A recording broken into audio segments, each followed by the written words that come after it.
अस्सलाम वालेकुम। I hope you all are doing well. आज मैं बना रही हूँ चिकन पुलाव और बहुत इजी रेसिपी शेयर कर रही हूँ। आई नो कुछ लोग कहेंगे हमें तो बनाना आता है, लेकिन ये उनके लिए जिनको बिल्कुल भी कुकिंग नहीं आती। सबसे पहले मैंने एक प्याज लिया मीडियम साइज़ का, उसको मैंने फ्राई किया और देखिए हम इसको ब्राउन कलर हो गया है तो इसमें चिकन ऐड कर दूँगी। ये 1 kg चिकन था। अगर आपके पास 1 से 1.5 गिलास चावल है तो आपके लिए जो 1 किलो चिकन है वो इनफ होगा इसमें।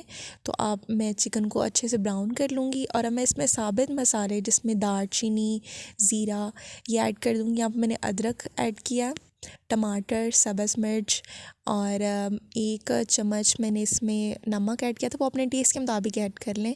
और इसके अलावा 1 चम्मच मैंने इसमें जो टेबल स्पून होता है वो रेड चिली पाउडर ऐड किया था। हल्दी मैंने इसमें नहीं ऐड की थी, बिल्कुल लिटिल पिंच आप ऐड कर सकते हैं कलर के लिए। और जब ये सब अच्छे से मिक्सअप मैंने करने के बाद इसमें, क्योंकि मैं 1 गिलास चावल बना रही थी तो मैंने इसमें 2 गिलास पानी ऐड किया था और इसको आपने तब तक कुक करना है जब पानी ड्राई हो जाए और उसके बाद आपने इसको 10 मिनट दम लगा देना हल्की सी आंच पर। और यहाँ पे देखिए हमारे चावल हैं वो बिल्कुल रेडी हैं।